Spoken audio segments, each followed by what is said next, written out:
ओम नमः शिवाय। दोस्तों, हर हर महादेव।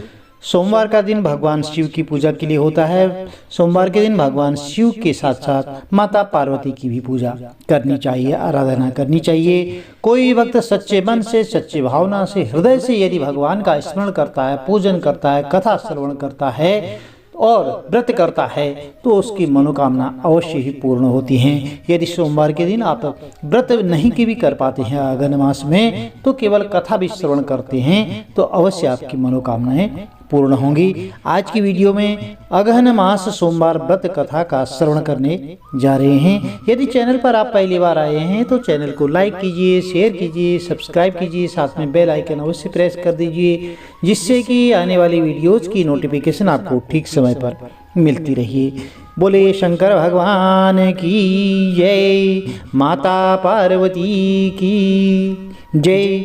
चलिए सोमवार व्रत कथा का श्रवण करते हैं।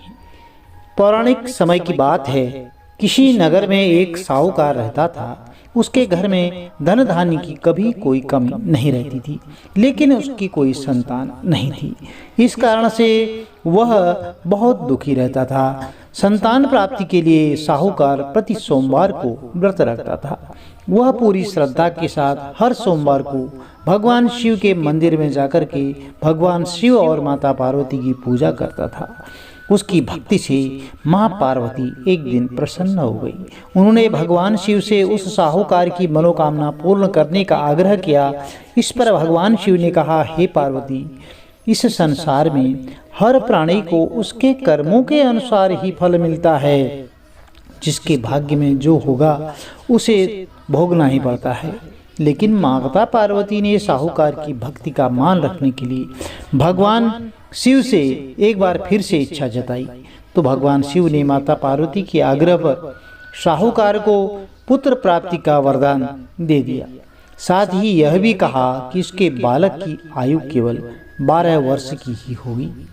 तो साहूकार माता पार्वती और भगवान शिव की बातचीत को सुन रहा था।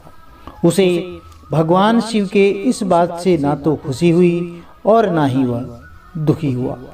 इस बात को वह हमेशा की तरह भगवान शिव की पूजा किया करता रहा और करता रहा।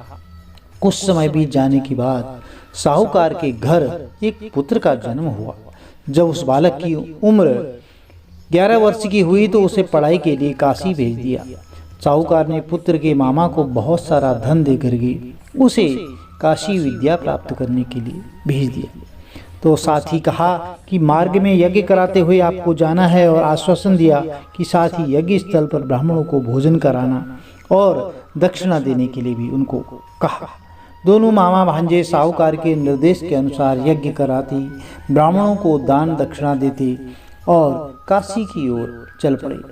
तो रात में एक नगर पड़ा जहाँ किसी राजा की कन्या का विवाह हो रहा था, लेकिन जिस राजकुमार से उसका विवाह होने वाला था वह एक आंख से काना था। तो राजकुमार के पिता ने अपने पुत्र के काना होने की बात को छुपाने के लिए एक चाल सोची। तो साहूकार के पुत्र को देख करके उसने सोचा, क्यों न इस लड़के को दूल्हा बना करके राजकुमारी से विवाह करा दूं, तो विवाह के बाद इसको धन दे करके विदा कर दूंगा, तो फिर राजकुमारी को अपने नगर ले जाऊंगा। इसी तरह वह साहूकार लड़के को दूल्हे के वस्त्र पहनाकर राजकुमारी से विवाह करा दिया। लेकिन साहूकार का पुत्र बहुत ही ईमानदार था। उसे यह बात अच्छी नहीं लगी। उसने मौका मिलते ही राजकुमारी की चुन्नी पर पल्ले पर लिख दिया कि तुम्हारा विवाह तो मेरे साथ हुआ है, लेकिन जिस राजकुमार के साथ तुम्हें भेजा जाएगा वह एक आंख से काना है। मैं तो काशी पढ़ने जा रहा हूँ। जब राजकुमारी ने चुन्नी पर लिखी बातें पढ़ी तो उसने अपने माता पिता को यह बात बताई। फिर राजा ने अपनी पुत्री को विदा करने से मना कर दिया, बारात को वापस लौटा दिया।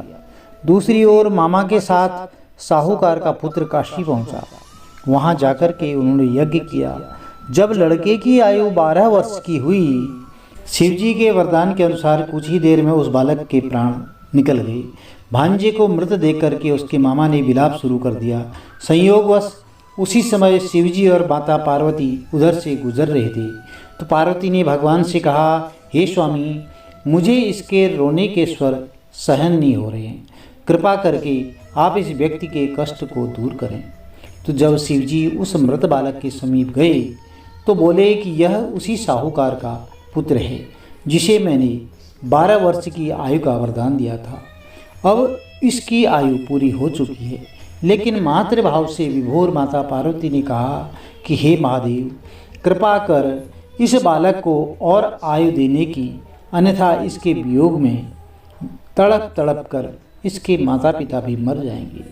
तो माता पार्वती के इतने आग्रह पर भगवान शिव ने बालक को जीवित होने का वरदान दिया। शिव जी की कृपा से उस लड़के का पुनः जन्म हुआ। इस पर शिक्षा समाप्त कर लड़का मामा के साथ अपने नगर की ओर वापस निकल पड़ा। दोनों साथ साथ चलते हुए उसी नगर में पहुँचे जहाँ लड़के का विवाह हुआ था। राजा ने लड़के को वहाँ पहुँचते ही पहचान लिया।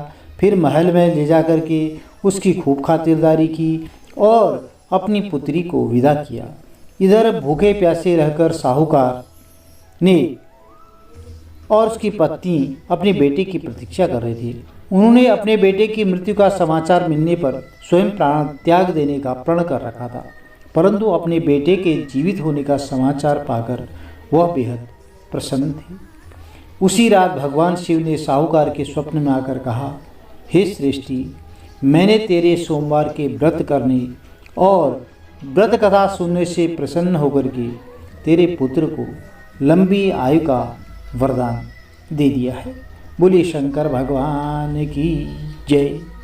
प्रिय भक्तजनों, यदि कथा अच्छी लगी तो आप चैनल को लाइक कीजिए, शेयर कीजिए, सब्सक्राइब कीजिए, साथ में बेल आइकन अवश्य प्रेस कर दीजिए, जिससे कि आने वाली वीडियोज़ की नोटिफिकेशन आपको ठीक समय पर मिल सके। भगवान भोलेनाथ और माँ पार्वती का आशीर्वाद आपके परिवार पर सदैव बना रहे। आपके घर में धन धान्य की सदा बरकत हो। जय माता दी। हर हर महादेव। आपका दिन शुभ हो।